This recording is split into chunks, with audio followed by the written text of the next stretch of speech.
Dipersembahkan oleh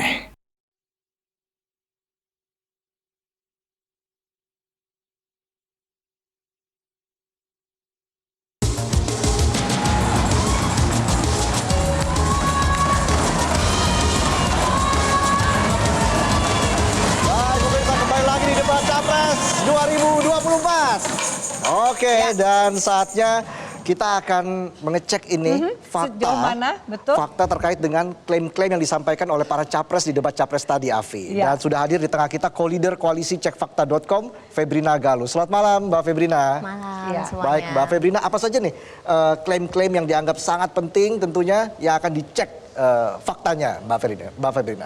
Oke, baik. Jadi untuk koalisi Cek Fakta itu kami melakukan live fact checking sejak debat pertama hingga saat ini. Terus kami melibatkan beberapa expert atau panel ahli yang juga ahli di bidang sesuai dengan tema debat. Nah, saat ini kami melibatkan 4 ahli yang dari beberapa universitas begitu. Oke. Ya, untuk debat kali ini itu ada beberapa baik data maupun klaim yang kami sudah verifikasi. Mau di Ya, Oke, silakan. kita Sudah langsung kami lihat di sini, tampilkan. Mbak Febrina. Silakan disampaikan. Oke, ya. Yang pertama ini dari Anies Baswedan, Indonesia alami lebih dari 800 juta Serangan siber serangan ya. siber, ya. Kalau ini hasilnya jadi benar menurut Kepala BSSN Hinsa Siburian mengungkapkan anomali trafik atau insiden serangan siber di Indonesia totalnya mencapai 976 di tahun 2022 bahkan 1 miliar serangan. Oke, baik, itu fakta ya, Ya. yang disampaikan oleh Pak Anies tadi. Betul. Oke, nah selanjutnya ini apa lagi Mbak Febrina yang bisa digali dari klaim-klaim ataupun data yang disampaikan oleh para capres tadi? Ada lagi Ini Pak Prabowo misalnya nih, Mbak untuk Febrina? Pak Prabowo, oke.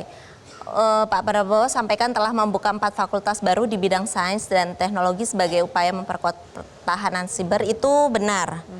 Jadi semenjak Pak Prabowo tahun 2020 lalu, Pak Prabowo sebagai Menteri Pertahanan telah membuka 4 fakultas di bidang sains, teknologi, engineering, dan mathematics atau STEM di Universitas Pertahanan. Oke, jadi dua-duanya fakta ini ya, Ya, Mbak Febrina, bukan dua-duanya omdo ya? fakta, ya.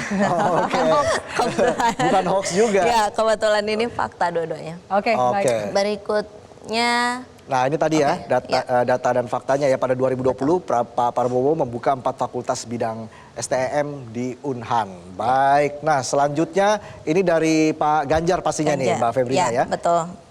Kita akan lihat bersama-sama pemirsa. Kita akan tunggu grafiknya. Apa ini? Apakah ada Nah. klaim dari Pak Ganjar yang memang sesuai fakta begitu? Silakan Mbak Ya, Febrina. ini tadi Pak Ganjar menyampaikan anggaran pertahanan Indonesia belum mencapai 1-2% dari PDB. Ini juga fakta, kami sudah cek bahwa dalam 5 tahun terakhir anggaran Kemenhan terhadap PDB itu belum pernah menyentuh 1%. Oke, jadi semua yang disampaikan tadi Ya, fakta semua ya, Ya, yang Ada yang disampaikan oleh kurang 3 kira-kira capres. nih. Ada yang kurang tepat. Jadi Ada yang di kurang tepat, oke. di pemeriksaan fakta itu kami mencoba memeriksa klaim. Ada yang benar kayak tadi 3 itu benar ya. Ada yang sebagian benar, ada yang keliru juga belum ada bukti. Ya. Kita tampilkan dulu berikutnya. Ya. Baik, ini bahkan salah. Klaim dari Anies Baswedan? Iya, Gimana, Mbak Febrina? untuk klaim dari Anies Baswedan soal anggaran Kementerian Pertahanan 700 triliun untuk beli alutsista bekas ini sebenarnya tidak sepenuhnya benar. Jadi memang benar anggarannya 2020 sampai 2024 itu mencapai 692 triliun, tapi tidak sepenuhnya untuk membeli alutsista, tapi ada juga digunakan untuk kesejahteraan prajurit, riset dan pengembangan SDM. Oke. Baik, jadi ini fakta yang disampaikan oleh ataupun data yang disampaikan oleh Pak Anies tadi tidak sesuai dengan fakta ya. Ya, anggarannya memang Angkanya hampir betul, 700 tapi triliun, tujuannya. tapi tidak Tujuannya, sepenuhnya oke. untuk beli alutsista. Karena alokasinya banyak seperti Betul. itu. Oke, baik. Ya, next, silakan.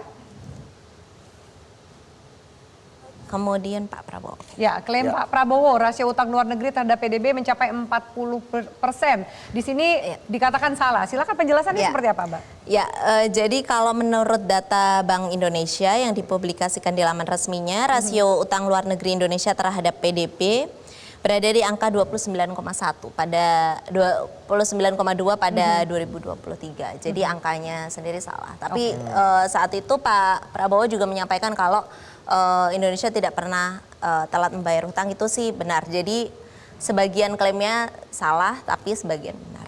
Oke, baik. Kita langsung ke klaim dari Pak Ganjar. Silakan Mbak Febrina. Ya. Untuk Pak Ganjar, pengambilan keputusan di ASEAN rumit dan harus konsensus, ini benar. Jadi ASEAN itu memiliki mekanisme pengambilan kebijakan yang rumit dan konsensual ya. Jadi harus konsensus antara semua negara yang menjadi anggotanya. Begitu. Oke, berarti dari dua klaim yang disampaikan oleh Pak Ganjar, dua-duanya sesuai fakta begitu ya, Mbak Febrina ya. Ada lagi yang disampaikan Mbak Febrina?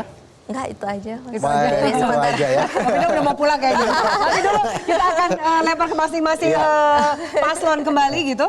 Silakan. Oh, Prof mau menanggapi. Silakan Prof Ikrar. Saya melihat ini memang angka-angkanya benar ya. Kalau tadi kata Pak Prabowo udah mencapai 40%, buat saya itu udah lampu kuning ya. Kalau kita meskipun lihat, tidak pernah default atau gagal, tadi sempat diterangkan oleh Pak Prabowo. karena angka ini memang lebih tepat dibandingkan yang diucapkan oleh Pak Prabowo. Kalau misalnya utang kita tuh udah 40% dari produk domestik bruto, itu udah bahaya. Tapi kalau masih 29, 31, 32 itu masih oke lah begitu. Oke. Tapi saya bukan itu yang ingin saya komentari. Yang ingin saya komentari itu adalah Pak Prabowo tidak berubah dari debat pertama ya. Pertama beliau menggunakan pendekatan playing victim ya. Seakan-akan dia itu jadi korban dari sasaran tembak, baik itu dari Anies maupun dari Ganjar ya. Dan Anda tahu yang pertama itu kan tentang hak asasi manusia. Dan ketika ditanya itu seakan-akan itu ditanyanya sebagai dulu pelaku pelanggaran HAM. Padahal bukan itu yang ditanya. Kalau Anda jadi presiden, bagaimana misalnya Anda membantu mencari orang-orang yang hilang kan? Ya. Nah, kemudian banyak sekali persoalan HAM dan itu seakan-akan itu kan kenapa 5 tahun sekali selalu muncul kan? Tadi juga sama juga begitu debat ya. ini? Dalam debat ini juga sama ya, seakan-akan kalau ketika Anies bertanya atau Mas Ganjar bertanya, itu seakan-akan itu adalah sasaran tembak kepada Prabowo. Personal, ya. Padahal itu bukan personal. Makanya Anies mengatakan, this is nothing to do with personal, this is something to do with state, nation. Jadi ini terkait dengan negara, bukan persoalan pribadi. Dan saya ingin mengatakan Pak Prabowo belum berubah dari gaya militer Orde Baru. Seakan-akan dia benar. Dan kemudian setiap orang yang mengkritik, setiap orang yang bertanya, dianggap Anda anti NKRI atau Anda menghasut masyarakat. Itulah gaya orang-orang militer Orde Baru pada masa lalu ya. Baik, saya minta tanggapan dari masing-masing paslon. Usai jeda, tetaplah bersama kami. Jelajahi cara baru mendapatkan informasi. Download Metro TV Extend sekarang.